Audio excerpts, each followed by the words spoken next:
Olá, seja bem-vindo, seja bem-vinda. Lúcia Barreto falando aqui com vocês. A má notícia é que eu vou fazer uma cirurgia e hoje esse vídeo eu ainda não fiz. E a boa notícia é, sim, estou com câncer de mama, mas está no comecinho e estou sendo assistida por uma equipe maravilhosa, que é a doutora Maria Silvia Pet Moutinho, está aqui com a gente. Ela é ginecologista, a área de atuação dela, foco é a mastologia, mas também é obstetrícia, né? Também trabalha com outras áreas, ela vai se apresentar já. E depois de 2 anos fazendo a entrevista com a Márcia Zenesi, quem diria que seria eu falando aqui sobre essa doença que sim, tem muita tecnologia envolvida hoje, a medicina está avançada, mas você precisa ficar atenta. E não se esquece, clica aqui no like, já se inscreve no canal se você ainda não é inscrita, que a gente tem bastante conteúdo aqui com leveza, informação, com entretenimento para você, empreendedora protagonista. Silvia, é uma alegria te receber aqui. Por favor, se apresente aqui para nós. Olá, Lúcia, é um prazer estar aqui. Eu queria agradecer até o convite para poder conversar um pouco com vocês sobre câncer de mama. Meu nome é Maria Silvia, como a Lúcia já falou, eu sou ginecologista que atuo mais com ênfase na área de mastologia. Minha área de estudo é mais mastologia, mas a gente que é ginecologista raiz, né, sempre acaba atendendo no consultório pacientes com todas as queixas ginecológicas, inclusive as grávidas também, as gestantes. A gente também tem câncer de mama em grávida, né? Então, eu costumo dizer sempre que a pessoa mais bem informada, ela fica mais segura. Que antigamente era um diagnóstico normalmente muito mais reservado, hoje em dia não. A gente tem recursos imensos aí para tratamento, diagnóstico de câncer. Então, eu queria muito agradecer essa oportunidade da gente estar podendo ter um papo descontraído aqui sobre câncer de mama. E eu já quero agradecer aqui a minha grande amiga Stefânia Fincati, que fez a conexão aqui comigo e com a doutora Silvia, e olha só que interessante, Deus é tão maravilhoso, e aí se você tem dentro da sua crença, simplesmente ele colocou na minha vida um anjo, que é especialista em mastologia, meu Deus do céu. E aí se você tá assim,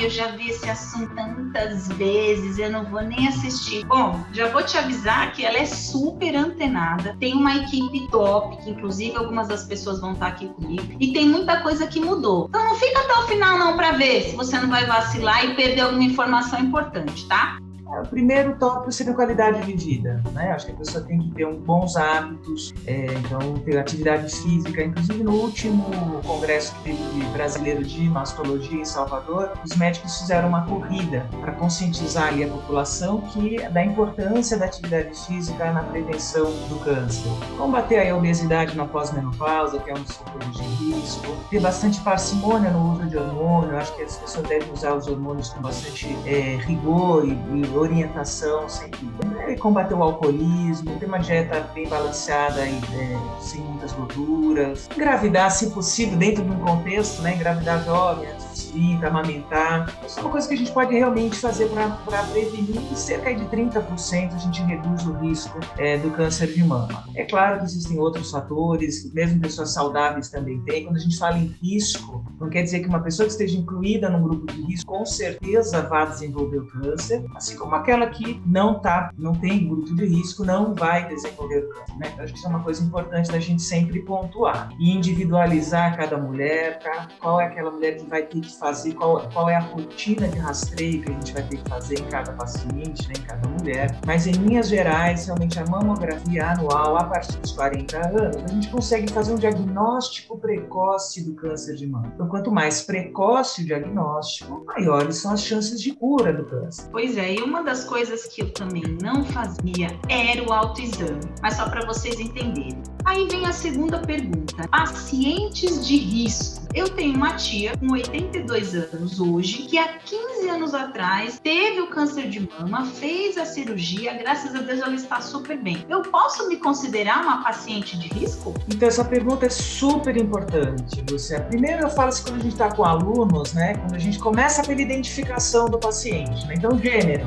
é mulher, já é um grupo de risco, né? Pra vocês terem ideia de um número, o homem também tem câncer de mama, também o homem não pode ficar tão à parte disso. De cada 100 100 diagnósticos de câncer de mama, 99 são mulheres e 1% dos cânceres de mama comete homens. Agora, é claro que tem pessoas que têm um risco maior, mas 85% das mulheres que têm câncer de mama não tem histórico na família. Então, muitas vezes as pacientes chegam na consulta e falam: não preciso fazer mamografia porque eu não tenho nenhum caso de câncer de mama na família. Mamografia, claro que não é um exame gostoso de fazer no quesito de conforto, mas é o único exame que realmente diminui a mortalidade. Quando a gente fala em fatores de risco, tem os fatores menores e os fatores maiores de risco. Os fatores menores são todos esses associados à vida hormonal da mulher. Aquelas mulheres que nunca engravidaram, que tomaram anticoncepcional por muito tempo, que não amamentaram, que tiveram a primeira menstruação muito cedo, que tiveram a menopausa muito tardia. Então a gente está tendo um aumento na incidência de câncer de mama também pelos próprios hábitos mais modernos das mulheres. Elas estão tendo menos filhos, estão menstruando mais, então esse impacto hormonal ao longo dos anos em cima da mama aumenta um pouco o risco. Irmãs, mães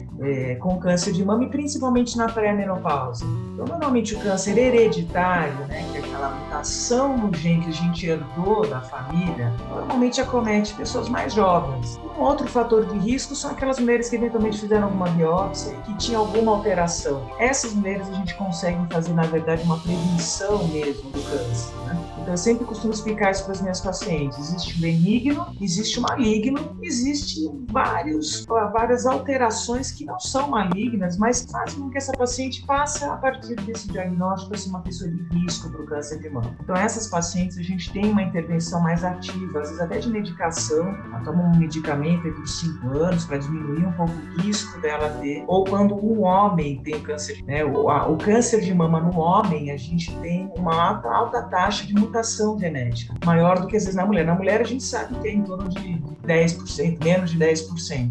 Quando um homem tem câncer de mama, o risco dele ser portador de uma mutação gira em torno aí de 60%. Então, quando a paciente chega falando que o pai ou o irmão teve câncer de mama, a gente fica bem mais alerta em cima dessas pacientes. Mas, em linhas gerais, toda mulher com mais de 40 anos é risco para câncer de mama.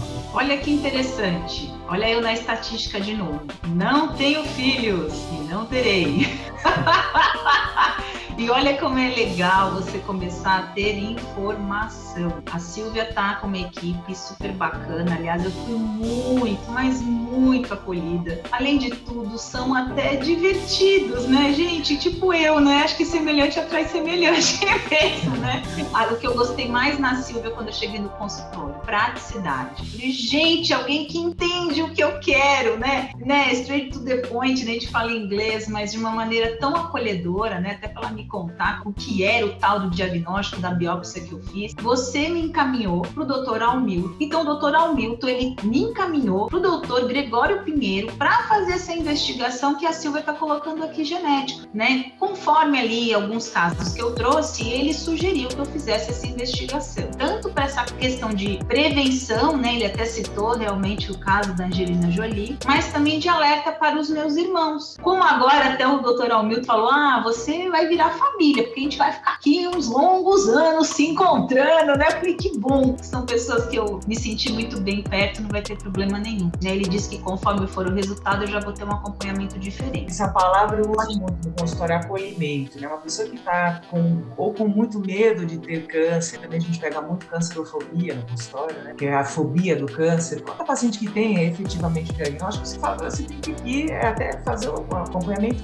onde você se sentir mais acolhida. E eu sou bem transparente mesmo, né? A gente tem que ser, eu acho que não adianta ficar maquiando uma situação. E existem protocolos para isso. Eu estudei, existe um protocolo chamado protocolo de Spike, não sei se você já ouviu falar, são normas de como abordar, como a gente vai dar uma notícia para uma pessoa, né? Nem sempre o médico é portador de boa notícia, né? E não tem esse acolhimento, mas é uma palavra que eu uso muito mesmo. A pessoa tem que se sentir realmente acolhida, porque é isso, vai ser um paciente que a gente vai ter por muitos anos mesmo, né? Então a pessoa tem que se sentir confortável na consulta, né?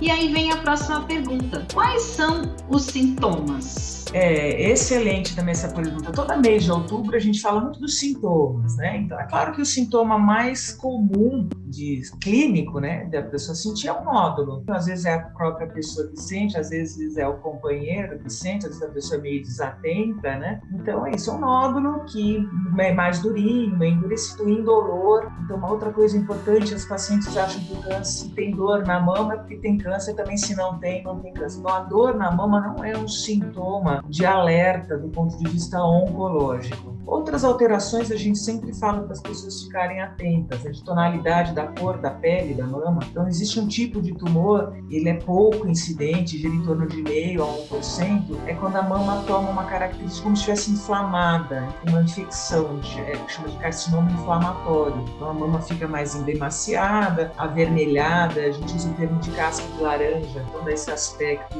de mais áspero ali na mama. Então às vezes pode ser uma mastite, um processo infeccioso, ou pode ser esse carcinoma inflamatório. Esses pacientes têm que ficar serem prontamente encaminhadas para um serviço especializado para a gente descartar aí o carcinoma inflamatório. Outra queixa comum é o fluxo, a saída de secreção pela mama. Muitas vezes a gente pega no consultório aquela paciente que está com uma amiga com câncer de mama, começa a apertar o mamilo e começa até a sair secreção e chega muito assustada. Então o fluxo que a gente tem mais cautela, que a gente vai investigar, é aquela secreção que sai sozinha na mama. A gente chama de fluxo espontâneo. Uma paciente que de manhã, quando acorda, tem lá o sutiã com um pontinho de sangue, essa paciente também tem que ficar alerta. Todo o fluxo que sai espontâneo da mama a gente tem que investigar. Nem todo é câncer, não nos assustar, né? Em torno de 15% desses fluxos eles podem estar associados a um tipo de câncer. A pele descamar um pouco, então a pele que descama no mamilo também, aí é o caso da Patrícia Pilar, né? Não sei se a gente pode falar nome assim da pessoa, mas assim, ela teve um câncer que começou assim, como a pele do mamilo descamando. Existe câncer de mama associado aí com descamamento. E às vezes a pessoa acha que não é nada, que é uma alergia, que é alergia do sutiã. Então esses pacientes que têm alguma queixa no mamilo também devem procurar atendimento, porque a gente tem que fazer um controle para descartar esse tipo de tumor, que também não é tão frequente, mas às vezes quando o mamilo começa a ficar mais para dentro, tem uns tumores que ficam atrás do mamilo que repuxam o mamilo, retração na pele, às vezes a pele assim, a gente sempre orienta, né, no espelho, ou pôr as mãos atrás da cabeça, quando a gente contrai a musculatura do peitoral, se a mama fizer um degrau, ficar mais retraída, naquele ponto a gente tem que avaliar um pouco melhor. Mas o que a gente almeja sempre é que as pacientes que sejam encaminhadas com uma alteração mamográfica, né? Quer dizer, a gente conseguir pegar o câncer no estágio pré-clínico, antes dele ser clinicamente identificado, né? Esse é o ideal. Mas é claro que qualquer alteração prontamente avaliada, sentir um nódulozinho, já vai ao consultório, a gente já avalia, já pede os exames apropriados, a gente consegue pegar ainda, né, o tumor quando está restrito ali à mama, com baixo risco de ter. E às vezes os pacientes falam, eu não sei fazer autoexame, eu não sei o que é. A pessoa não precisa saber tecnicamente o que tem, mas a pessoa tem que saber se conhecer bem, sentir alguma alteração. Eu sempre costumo falar para os meus pacientes, se você acorda de manhã, vai escovar o dente, tem uma mancha no meio da testa, você não precisa saber o que é, mas você vai procurar ver o que é. Então, você não precisa saber, não é nada, ou é alguma coisa. Alguma alteração, vá no ginecologista, que a gente avalia, e se o ginecologista tiver dúvida, também encaminha para o mastologista, a gente tem uma avaliação mais acurada aí das alterações clínicas. Resumindo, tá com preguiça de marcar o médico porque o Papa Nicolau ninguém merece? A mamografia dói, tá dentro do seu dia. Quantas horas você tem, quantos minutos levam fazer, né, esse tipo de exame? Então, deixa essa preguiça de lado e vai dar foco na sua saúde. E aí, a próxima pergunta, doutora, quais são os tipos mais comuns de câncer e qual é o meu tipo, se você pode falar? Na verdade, não existe o câncer de mama, são os cânceres de mama, né? A gente tem ele é muito heterogêneo, a gente individualiza cada mulher, até para esse tratamento. Eu sempre explico para paciente, assim, quando vai fazer a biópsia, assim, os tumores de mama, eles têm nome e sobrenome. Então, o nome é o tipo histológico. Se ele está restrito ali dentro do ducto, ele é in situ, então a gente faz um tipo de abordagem. Se ele rompe aquela membrana do ducto, ele já é um tumor invasor. Então, esse é o tipo do câncer. Agora, o tratamento a gente faz conforme o sobrenome do câncer. Então, quando a gente pede uma biópsia, a gente tem que pedir 2 avaliações desse nome. E é esse subtipo molecular que a gente vê através do imunohistoquímico que vai nortear o tratamento. Então, às vezes, a gente até encaminha paciente como oncologista, e também outra coisa, o câncer de mama ele é multidisciplinar. Ninguém mais trata sozinho o câncer de mama. A gente tem um leque de opções muito grande de tratamento, exatamente conforme esse subtipo do tumor. Então, a gente vai avaliar no tumor algumas características de enzimas, de proteínas, e conforme a presença ou a ausência dessas proteínas, desses receptores, é que a gente vai nortear o tratamento. O tipo mais comum é aquele que tem na parede da célula a presença de receptores de hormônio.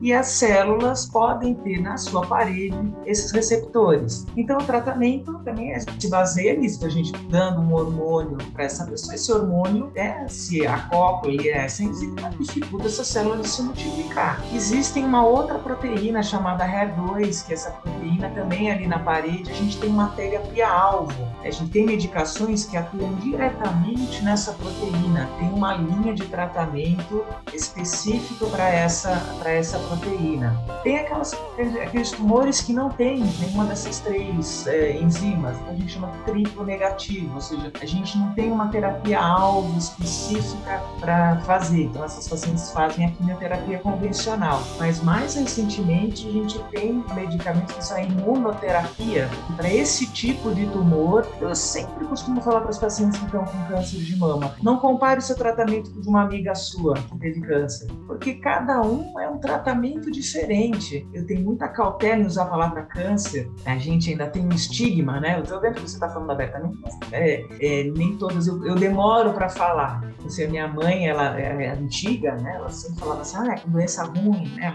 Os antigos tinham medo de falar a palavra câncer. Então, eu tenho isso como uma conduta minha. Eu vou conversando, às vezes a pessoa não está entendendo muito o que ela tem, eu vou abordando, então, fez a biópsia, né? Não veio benigno. Aí algumas pessoas falam, mas é câncer? Aí eu concordo, sim. Né? Então, é uma coisa a pessoa ouvir da própria boca dela que ela está com câncer, outra coisa é a gente jogar esse pacote no colo da pessoa. Né? Então, eu tenho bastante cautela em usar esse termo. A gente tem o tratamento do câncer de mama, é o tratamento, de linhas gerais, assim, para todo mundo entender. É o tratamento local, ali é a cirurgia e radioterapia. E o tratamento sistêmico, que aí pode ser endocrinoterapia, tem a quimioterapia, tem essas terapias-alvos, tem a imunoterapia. Então, esse tratamento sistêmico vai mudar conforme esse subtipo mesmo do tumor. É sempre passo a passo o tratamento do câncer e sempre multidisciplinar. E que o tratamento, às vezes, a gente começa mesmo com a cirurgia. Mas você que está aí ouvindo, né? Se você tem câncer de mama e começaram com a quimioterapia e não com a cirurgia, tudo bem, em muitos casos a gente começa com a quimioterapia mesmo, dependendo exatamente desse imunohistoquímico que vai nortear ali o tratamento. Então, às vezes a paciente chega já com o diagnóstico, eu quero operar amanhã, não, vou esperar mais uns dias aí para a gente ver qual vai ser a melhor abordagem. E foi até interessante, pegando o gancho aqui, quando eu cheguei no consultório do Dr. Amil, o meu não tinha chegado ainda, o meu imuno ia chegar no dia seguinte. E ele olhou o laudo e falou, é meu amigo! Mandou um WhatsApp para ele e já estava com o resultado. E ele estava explicando exatamente que ele gostaria muito que fosse o luminal, que é o meu tipo. Luminal, exatamente. E aí ele falou assim, aí é o luminal. Por isso que eu falei que eu gostei muito e semelhante atrai semelhante, né? E aí você pode sim deixar seu comentário aqui, sua pergunta. A Silvia vai responder. Tá com vergonha? Tem aqui o link para o meu celular. Me manda então no privado, não tem problema nenhum. O que a gente não quer é que você tenha dúvida. Não é para você ficar com dó de mim, não. É para você emanar energia positiva, porque já deu certo. Como eu falei aqui, fui diagnosticada aí de forma precoce, mas o primeiro alerta que eu quero te trazer, eu não fiz a minha mamografia o ano passado. É isso que eu quero trazer para você com essa série.